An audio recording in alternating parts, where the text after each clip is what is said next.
ಎಲ್ಲರಿಗೂ ನಮಸ್ಕಾರ ಸ್ನೇಹಿತರೆ. ನಾಳೆ ಜುಲೈ 14 ಮಂಗಳವಾರ ಅತ್ಯಂತ ಶಕ್ತಿಶಾಲಿ ಆಷಾಢ ಅಮಾವಾಸ್ಯೆ ಬಂದಿದ್ದು, ಈ ಅಮಾವಾಸ್ಯೆಗೆ ವಿಶೇಷವಾಗಿ ಮಣ್ಣೆತ್ತಿನ ಅಮಾವಾಸ್ಯೆ ಎಂದು ಕರೆಯುತ್ತಾರೆ. ನಾಳೆ ಜ್ಯೇಷ್ಠ ಮಾಸ ಮುಕ್ತಾಯಗೊಂಡು ನಾಡಿದ್ದು ಬುಧವಾರದಿಂದ ಆಷಾಢ ಮಾಸ ಪ್ರಾರಂಭವಾಗುತ್ತದೆ. ಸಾಮಾನ್ಯವಾಗಿ ಅಮಾವಾಸ್ಯೆ ತಿಥಿಗೆ ಆಧ್ಯಾತ್ಮಿಕವಾಗಿ ಅಪಾರವಾದ ಶಕ್ತಿ ಇದೆ. ಅದರಲ್ಲೂ ಮಂಗಳವಾರದ ದಿನ ಅಮಾವಾಸ್ಯೆ ಬಂದರೆ ಅದರ ಶಕ್ತಿ ಇನ್ನೂ ದುಪ್ಪಟ್ಟಾಗುತ್ತದೆ.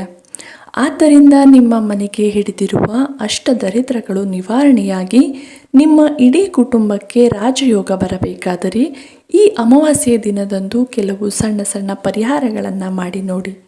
ಇದರಿಂದ ನಿಮ್ಮ ಕುಟುಂಬಕ್ಕೆ ಆಯುರಾರೋಗ್ಯ ಮತ್ತು ಅಷ್ಟೈಶ್ವರ್ಯಗಳು ಪ್ರಾಪ್ತಿಯಾಗುತ್ತವೆ. ಅಮಾವಾಸ್ಯೆ ತಿಥಿ ಸಮಯ ಜುಲೈ 13ರ ಸಂಜೆ 6:49 ಪ್ರಾರಂಭವಾಗಿ ಜುಲೈ 14ರ ಮಧ್ಯಾಹ್ನ 3:12 ಮುಕ್ತಾಯವಾಗುತ್ತದೆ. ಜುಲೈ 14ರ ಮಧ್ಯಾಹ್ನ ಅಮಾವಾಸ್ಯೆಯ ತಿಥಿ ಮುಗಿಯುವುದರಿಂದ ನೀವು ಜುಲೈ 13 ಅಂದರೆ ಸೋಮವಾರ ಸಂಜೆ ಅಥವಾ ರಾತ್ರಿ ಅಮಾವಾಸ್ಯೆ ಪೂಜೆಯನ್ನು, ಲಕ್ಷ್ಮೀ ಪೂಜೆಯನ್ನು ಮಾಡಬಹುದು.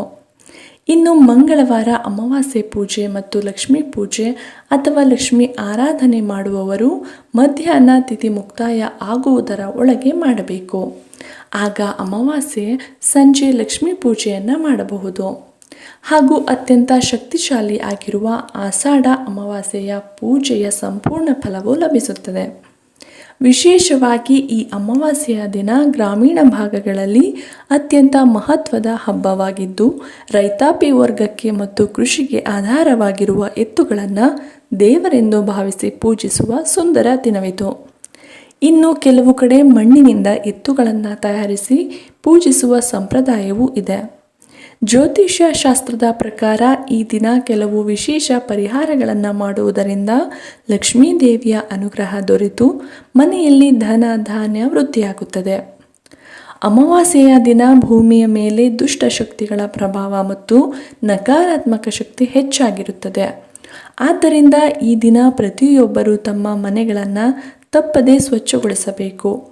ಮನೆಯಲ್ಲಿ ಸಾಮ್ರಾಣಿ ಧೂಪವನ್ನು ಹಾಕಿದರೆ ನಿಮ್ಮ ಮನೆಯಲ್ಲಿ ತಾಂಡವವಾಡುತ್ತಿರುವ ದರಿದ್ರ ದೇವತೆಯು ಹೊರಗೆ ಹೋಗಿ ದೇವತೆಗಳು ನಿಮ್ಮ ಮನೆಗೆ ಆಕರ್ಷಿತರಾಗುತ್ತಾರೆ. ಅಮಾವಾಸ್ಯೆಯ ದಿನದಂದು ಮನೆಯನ್ನು ಸ್ವಚ್ಛಗೊಳಿಸದಿದ್ದರೆ ನಿಮ್ಮ ಕಷ್ಟಗಳು ಇನ್ನೂ ದುಪ್ಪಟ್ಟಾಗುತ್ತವೆ.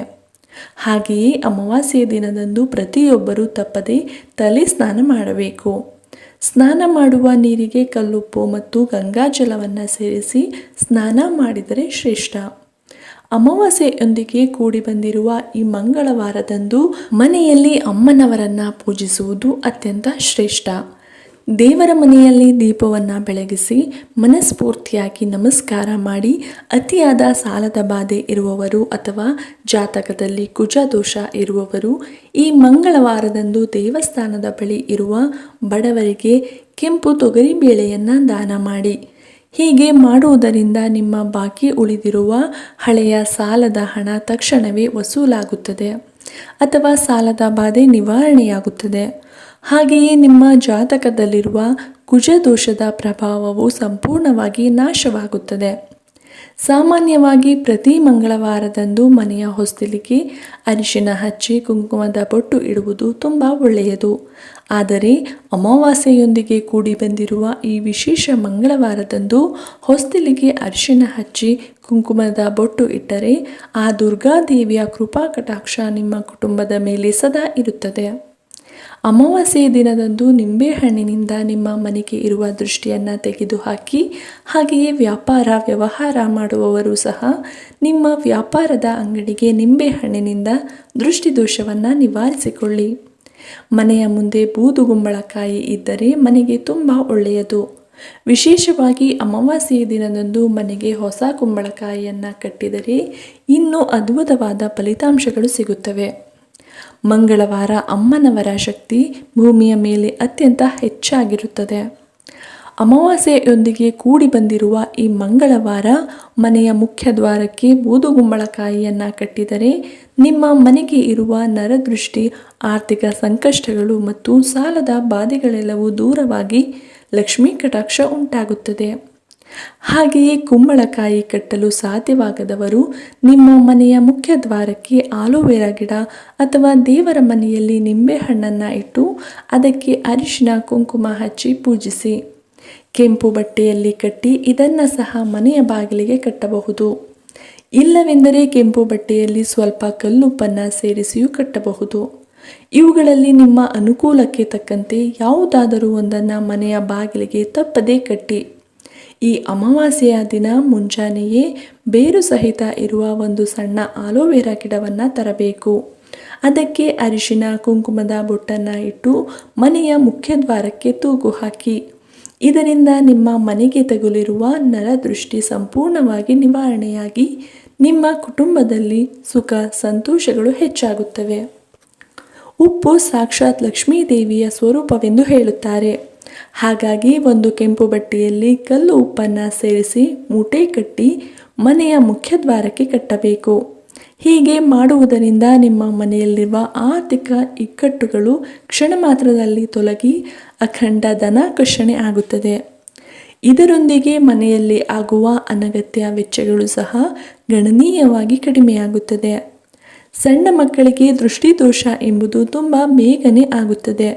ಹಾಗಾಗಿ ಈ ಅಮಾವಾಸ್ಯೆಯ ದಿನ ನಿಮ್ಮ ಮಕ್ಕಳಿಗೆ ಕಲ್ಲುಪ್ಪಿನಿಂದ ದೃಷ್ಟಿಯನ್ನು ತೆಗೆಯಿರಿ.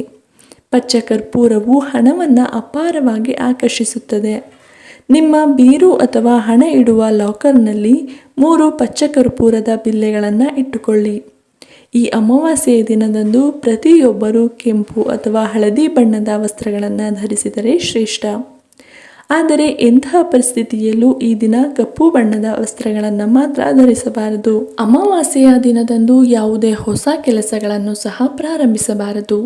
ಹೊಸ ವ್ಯಾಪಾರವನ್ನು ಆರಂಭಿಸುವುದು, ಶುಭ ಕಾರ್ಯಗಳನ್ನು ಮಾಡುವುದನ್ನು ಸಂಪೂರ್ಣವಾಗಿ ನಿಷೇಧಿಸಲಾಗಿದೆ. ಹಾಗೆಯೇ ಅಮಾವಾಸ್ಯೆಯ ದಿನ ತಲೆಗೆ ಎಣ್ಣೆ ಹಚ್ಚಿಕೊಳ್ಳಬಾರದು. ಹಾಗೂ ಈ ದಿನ ಅನಗತ್ಯವಾಗಿ ದೂರದ ಪ್ರಯಾಣಗಳನ್ನು ಮಾಡುವುದು ಒಳ್ಳೆಯದಲ್ಲ. ಪ್ರತಿ ಅಮಾವಾಸ್ಯೆಯ ದಿನದಂದು ಬ್ರಾಹ್ಮಣರಿಗೆ ಸ್ವಯಂ ಪಾಕ ಅಂದರೆ ಅಡುಗೆ ಮಾಡಲು ಬೇಕಾದ ದಿನಸಿ ಸಾಮಗ್ರಿಗಳನ್ನು ದಾನವಾಗಿ ನೀಡಿದರೆ ನಿಮ್ಮ ಮಕ್ಕಳ ಭವಿಷ್ಯ ತುಂಬ ಚೆನ್ನಾಗಿರ್ತದೆ.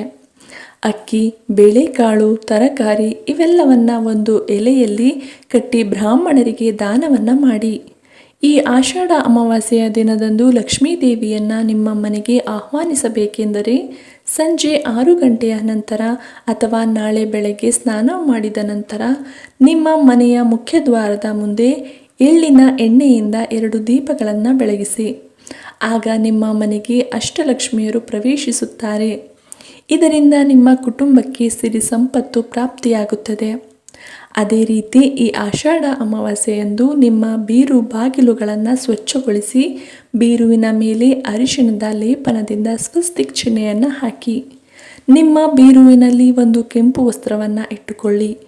ಅಮಾವಾಸ್ಯೆಯ ದಿನದಂದು ಈ ಪರಿಹಾರವನ್ನು ಅನುಸರಿಸಿದರೆ ನಿಮ್ಮ ಮನೆಯಲ್ಲಿ ಲಕ್ಷ್ಮೀ ದೇವಿ ಸ್ಥಿರವಾಗಿ ನೆಲೆಸುತ್ತಾಳೆ. ಇದರಿಂದ ನೀವು ಶ್ರೀಮಂತರಾಗುವ ಅವಕಾಶ ಹೆಚ್ಚಾಗುತ್ತದೆ.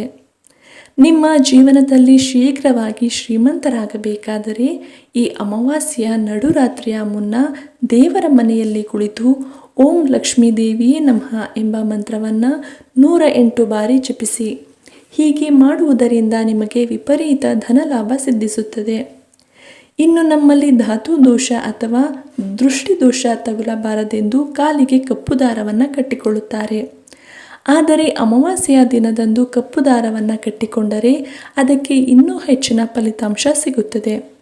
ಆದ್ದರಿಂದ ಈ ಅಮಾವಾಸ್ಯೆಯ ದಿನ ಮುಂಜಾನೆ ಬೇಗನೆ ಸ್ನಾನ ಮಾಡಿ ಮಹಿಳೆಯರಾಗಿದ್ದರೆ ಎಡಗಾಲಿಗೆ, ಪುರುಷರಾಗಿದ್ದರೆ ಬಲಗಾಲಿಗೆ ಕಪ್ಪು ದಾರವನ್ನು ಕಟ್ಟಿಕೊಳ್ಳಿ.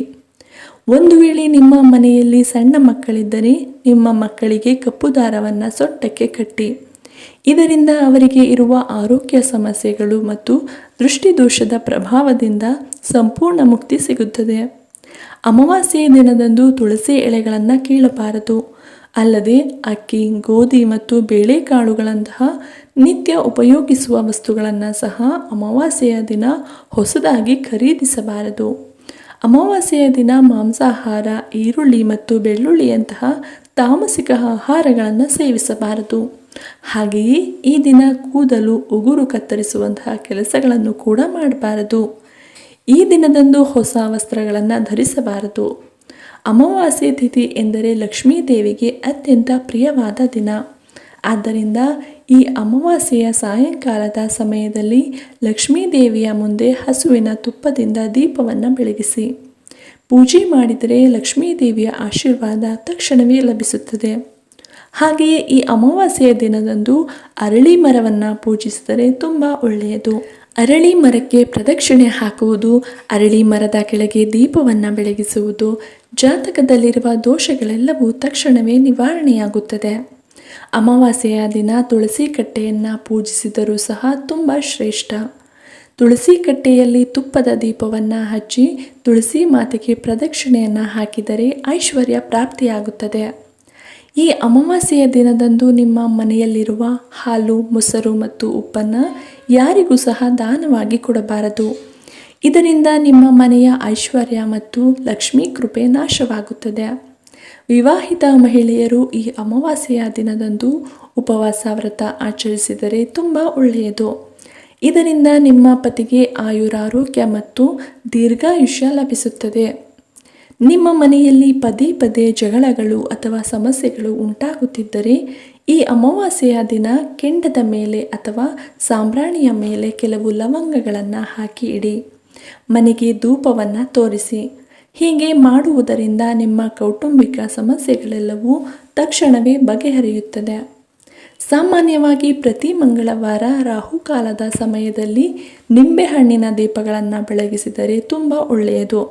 ಆದರೆ ಅಮಾವಾಸ್ಯೆ ಕೂಡಿ ಬಂದಿರುವ ಈ ವಿಶೇಷ ಮಂಗಳವಾರದಂದು ರಾಹುಕಾಲದ ಸಮಯದಲ್ಲಿ ದುರ್ಗೆಯ ಮುಂದೆ ನಿಂಬೆಹಣ್ಣಿನ ಆರತಿ ಅಥವಾ ದೀಪಗಳನ್ನು ಬೆಳಗಿಸಿದರೆ ನೀವು ಕೋರಿದ ಕೋರಿಕೆಗಳೆಲ್ಲವೂ ಶೀಘ್ರದಲ್ಲೇ ನೆರವೇರುತ್ತದೆ. ಅಮಾವಾಸ್ಯೆಯ ದಿನದಂದು ಮರಣ ಹೊಂದಿದ ನಮ್ಮ ಹಿರಿಯರು ಕಾಗೆಯ ರೂಪದಲ್ಲಿ ನಮ್ಮ ಮನೆಯ ಮುಂದೆ ಬರುತ್ತಾರೆ ಎಂದು ನಮ್ಮ ಹಿರಿಯರು ಹೇಳುತ್ತಾರೆ. ಆದ್ದರಿಂದ ಮಾಡಿದ ಅಡುಗೆಯ ಅನ್ನದಲ್ಲಿ ಸ್ವಲ್ಪ ಕಪ್ಪು ಎಳ್ಳು ಮತ್ತು ತುಪ್ಪವನ್ನು ಬೆರೆಸಿ ಕಾಗೆಗೆ ಆಹಾರವಾಗಿ ನೀಡಿ ಅಥವಾ ಹಸುವಿಗೆ ನೀಡಬಹುದು. ಅಥವಾ ಹಸುವಿಗೆ ಹಸಿರು ಹುಲ್ಲನ್ನು ಕೂಡ ಆಹಾರವಾಗಿ ನೀಡಿದರೂ ಸಹ ನಿಮ್ಮ ಪಿತೃದೇವತೆಗಳ ಆಶೀರ್ವಾದ ದೊರೆಯುತ್ತದೆ. ಅಮಾವಾಸ್ಯೆ ಎಂದರೆ ಪಿತೃದೇವತೆಗಳಿಗೆ ಸಮರ್ಪಿತವಾದ ದಿನ. ಪಿತೃದೇವತೆಗಳ ಆಶೀರ್ವಾದ ನಮ್ಮ ಕುಟುಂಬದ ಮೇಲೆ ಇದ್ದರೆ ನಮ್ಮ ಕುಟುಂಬದಲ್ಲಿ ಯಾವುದೇ ಸಮಸ್ಯೆಗಳು ಬರದಂತೆ ತಲೆಮಾರುಗಳ ಐಶ್ವರ್ಯ ದೊರೆಯುತ್ತದೆ. ಆದ್ದರಿಂದ ಈ ಆಷಾಢ ಅಮಾವಾಸ್ಯೆಯ ದಿನದಂದು ನಿಮ್ಮ ಪಿತೃದೇವತೆಗಳಿಗೆ ತರ್ಪಣವನ್ನು ನೀಡಿ ಅಥವಾ ಪೂರ್ವಿಕರ ಹೆಸರಿನಲ್ಲಿ ಅನ್ನದಾನ ಮಾಡಿ. ಹೀಗೆ ಮಾಡುವುದರಿಂದ ಮೃತಪಟ್ಟ ನಿಮ್ಮ ಪೂರ್ವಿಕರು ಸಂತೃಪ್ತರಾಗಿ ನಿಮ್ಮನ್ನು ಹರಿಸುತ್ತಾರೆ.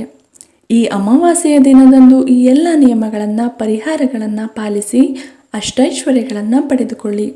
ಸ್ನೇಹಿತರೆ, ಈ ವಿಡಿಯೋ ಇಷ್ಟ ಆಗಿದ್ದರೆ ಮರೆಯದೆ ಲೈಕ್ ಕೊಟ್ಟು ನಿಮ್ಮ ಸ್ನೇಹಿತರಿಗೆ ಶೇರ್ ಮಾಡಿ. ಇದೇ ರೀತಿಯ ಮತ್ತಷ್ಟು ವಿಡಿಯೋಗಳಿಗಾಗಿ ನಮ್ಮ ಚಾನಲ್ಗೆ ಸಬ್ಸ್ಕ್ರೈಬ್ ಆಗಿ. ಎಲ್ಲರಿಗೂ ಧನ್ಯವಾದಗಳು.